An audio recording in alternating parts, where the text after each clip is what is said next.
അസ്സലാമു welcome back to Asas food magic. ഇന്ന് വളരെ സ്പെഷ്യലും വെറൈറ്റിയുമായിട്ടുള്ള ചിക്കൻ വെച്ചിട്ടുള്ള ഒരു ഡിഷാണ് നിങ്ങൾക്കായിട്ട് കൊണ്ടുവന്നിട്ടുള്ളത്. ഇതൊരു ചൈനീസ് ഡിഷാണ്. ഇത് ഒരിക്കലും ഉണ്ടാക്കിയാൽ വീണ്ടും നമ്മൾ ഉണ്ടാക്കി പോകും, അത്രയ്ക്ക് ടേസ്റ്റാണ്. അപ്പോൾ ഹണി ചില്ലി വിങ്സ് എങ്ങനെയാണ് ഉണ്ടാക്കുന്നതെന്ന് ഒന്ന് കണ്ടുവരാം. പിന്നെ വീഡിയോയിലേക്ക് പോകുന്നതിന് മുന്നേ നമ്മുടെ കൂട്ടത്തിൽ ആരെങ്കിലും സബ്സ്ക്രൈബ് ചെയ്യാതെ കാണുന്നവരുണ്ടെങ്കിൽ പ്ലീസ് ഒന്ന് ബെല്ലൈക്കൺ പ്രസ് ചെയ്ത് ഒന്ന് സബ്സ്ക്രൈബ് ചെയ്തേക്കണേ. പിന്നെ ഓൾ ഓപ്ഷൻ കൊടുത്താൽ മാത്രമേ ഞാനിടുന്ന പുതിയ വീഡിയോസിൻ്റെ നോട്ടിഫിക്കേഷൻ നിങ്ങൾക്ക് കിട്ടുകയുള്ളൂ. അപ്പോൾ നമുക്ക് വീഡിയോയിലേക്ക് കടക്കാം. ഹണി ചില്ലി വിങ്സ് ഉണ്ടാക്കാൻ വേണ്ടത് പ്രധാനമായിട്ടും ചിക്കൻ്റെ വിങ്സ് ആണ്. വിങ്സിന് പകരം നിങ്ങൾക്ക് നോർമലായിട്ടുള്ള ചിക്കൻ കഷ്ണങ്ങൾ വെച്ചിട്ടും ചെയ്തെടുക്കാം. ഞാനിവിടെ വിങ്സ് വെച്ചിട്ടും സാധാരണ ചിക്കൻ കഷ്ണങ്ങൾ വെച്ചിട്ടും രണ്ട് ടൈപ്പായിട്ട് ചെയ്തിട്ടുണ്ട് കേട്ടോ. ഇവിടെ 1 കിലോ വിങ്സ് ആണ് എടുത്തിട്ടുള്ളത്. നമുക്ക് വിങ്സ് ഒന്ന് മാരിനേറ്റ് ചെയ്തെടുക്കാനുണ്ട്. അതിനായിട്ട് ഇഞ്ചി വെളുത്തുള്ളി പേസ്റ്റ്, ഒരു കോഴിമുട്ട, കാശ്മീരി മുളക് പൊടി, സാദാ മുളക് പൊടി, ചെറിയ ജീരകം പൊടി, സൺഫ്ലവർ ഓയിൽ. വെളിച്ചെണ്ണ ഈ ഡിഷിലേക്ക് പറ്റില്ല കേട്ടോ. സാധാരണ നമ്മൾ ചൈനീസ് ഡിഷിലൊക്കെ തന്നെ സൺഫ്ലവർ ഓയിലാണ് ഉപയോഗിക്കാറുള്ളത്.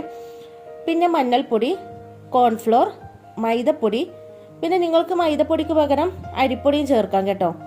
പിന്നെ വിനാഗിരി, ഉപ്പ്. ഇതൊക്കെ കൂടിയിട്ട് വിങ്സിലേക്ക് നല്ലോണം മിക്സ് ചെയ്തെടുക്കുക. ഇവിടെ വിങ്സിലേക്ക് മസാല പുരട്ടി ഇതാ എടുത്തിട്ടുണ്ട്. ഇനി നമുക്കിതൊന്ന് ഫ്രൈ ചെയ്തെടുക്കാം. മസാല പുരട്ടി 1 മണിക്കൂർ വെച്ചാൽ നല്ലതായിരിക്കും. ഞാനിവിടെ ഇപ്പോൾ തന്നെ ഫ്രൈ ചെയ്തെടുക്കാൻ പോവുകയാണ്. ഇവിടെ കടായിൽ സൺഫ്ലവർ ഓയിലാണ് ഒഴിച്ച് കൊടുത്തിട്ടുള്ളത്. അപ്പോൾ ഇതാ ഓയിൽ നല്ലോണം ചൂടായിട്ടുണ്ട്. ഇനി നമുക്ക് ചിക്കൻ വിങ്സ് ഓരോന്നായിട്ട് ഓയിലിലേക്ക് ഇട്ടിട്ടൊന്ന് ഫ്രൈ ചെയ്തെടുക്കാം. ഇതാ കോൺഫ്ലോറും മുട്ടയൊക്കെ ചേർത്തത് കൊണ്ട് തന്നെ വിങ്സൊക്കെ നല്ല ക്രിസ്പി ആയിട്ടാണ് നമുക്ക് കിട്ടിയിട്ടുള്ളത്. ഇതാ എല്ലാ വിങ്സും ഇവിടെ ഫ്രൈ ചെയ്തെടുത്തിട്ടുണ്ട്. ഇതൊരു സൈഡിന് ഇരിക്കട്ടെ. അടുത്തതായിട്ട് വിങ്സിലേക്ക് മിക്സ് ചെയ്യാനുള്ള ഒരു സ്പെഷ്യൽ സോസ് നമുക്ക് റെഡിയാക്കാനുണ്ട്. ഈ സോസാണ് നമ്മുടെ ഈ ഒരു ഡിഷിന് സ്പെഷ്യൽ ആയിട്ടുള്ള ഒരു ടേസ്റ്റ് നൽകുന്നത് കേട്ടോ. അടുത്തതായിട്ട് ഒരു പാനിലേക്ക് നമ്മൾ വിങ്സ് ഫ്രൈ ചെയ്തിട്ടുള്ള ഓയിലിൽ നിന്ന് അല്പം ഓയിൽ ഒഴിച്ച് കൊടുത്തിട്ടുണ്ട്. അപ്പോൾ ഇതിലേക്ക് ചെറുതാക്കി കൊത്തിയരിഞ്ഞ ഇഞ്ചി വെളുത്തുള്ളി പിന്നെ ക്രഷ്ഡ് ചില്ലി ഇട്ടിട്ട് നല്ലോണം ഒന്ന് വഴറ്റുക. തീ കൂട്ടി വെക്കരുത് കേട്ടോ. അപ്പോൾ എല്ലാം കൂടിയിട്ട് അധികം മൂത്ത് സോസിന്റെ ആ ഒരു ടേസ്റ്റൊക്കെ മാറിപ്പോകും. പിന്നെ ഇതിലേക്ക് സോയാ സോസ്, ടൊമാറ്റോ സോസും ചേർത്ത് ഒന്ന് മിക്സ് ചെയ്യുക. അടുത്തതായിട്ട് ഇതിലേക്ക് ചേർക്കുന്നത് തേനാണ്. നമ്മുടെ ഈ ഒരു സോസിന് സ്പെഷ്യൽ ആയിട്ടുള്ള ഒരു ടേസ്റ്റ് നൽകുന്നത് ഈ ഒരു ഹണി ചേർക്കുമ്പോഴാണ് കേട്ടോ. അപ്പോൾ ഹണി ചേർക്കാൻ വിട്ടുപോകരുത്. പിന്നെ ഇതിലേക്ക് സ്പ്രിംഗ് ഓണിയനും ചേർത്ത് കൊടുത്തിട്ടുണ്ട്.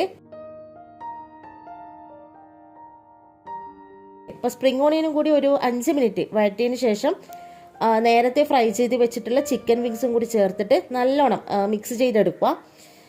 ഞാനിവിടെ എടുത്ത പാത്രത്തിൽ മിക്സ് ചെയ്യാൻ വേണ്ടി ബുദ്ധിമുട്ടായതുകൊണ്ട് വേറൊരു പാത്രത്തിലേക്ക് മാറ്റിയിട്ടുണ്ട്. അപ്പോൾ ഇതിലേക്ക് അല്പം കോൺഫ്ലോർ ഒന്ന് വെള്ളത്തിലൊന്ന് മിക്സ് ചെയ്തിട്ട് അതും കൂടി ഒന്ന് ഒഴിച്ച് കൊടുക്കുക. അപ്പോൾ സോസിൽ മൊത്തത്തിൽ ഈ വിങ്സൊക്കെ നല്ലോണം ഒന്ന് മിക്സ് ചെയ്തെടുക്കുക. അപ്പോൾ കഴിഞ്ഞു, നമ്മുടെ ഹണി ചില്ലി വിങ്സ് ഇവിടെ റെഡി ആയിട്ടുണ്ട്. നമുക്കിനി സെർവ് ചെയ്യാം. അപ്പോൾ വിങ്സിൻ്റെ മുകളിൽ അല്പം വെളുത്ത എള്ളും കൂടി ഒന്ന് ഇട്ട് കൊടുക്കുക. അപ്പോൾ കാണാൻ നല്ലൊരു ഭംഗിക്ക് വേണ്ടിയാണ് കേട്ടോ. കിട്ടു ടേസ്റ്റാണ്. അല്പം സ്പൈസിയും സ്വീറ്റും ഒക്കെ ആയിട്ടുള്ള ഒരു നല്ലൊരു അടിപൊളി ടേസ്റ്റാണ് ഇതിന്. അപ്പോൾ കുട്ടികൾക്കൊക്കെ ഇത് നല്ലോണം ഇഷ്ടപ്പെടും. അപ്പോൾ റെസിപ്പി ഇഷ്ടമായാൽ ഉറപ്പായിട്ടും ലൈക്ക് ചെയ്യാനും ചാനൽ സബ്സ്ക്രൈബ് ചെയ്യാനും മറക്കരുത് കേട്ടോ. അപ്പോൾ ഇൻഷാ അല്ലാഹ് ഇതുപോലുള്ള കിടു റെസിപ്പി ആയിട്ട് നമുക്ക് വീണ്ടും കാണാം. Thanks for watching.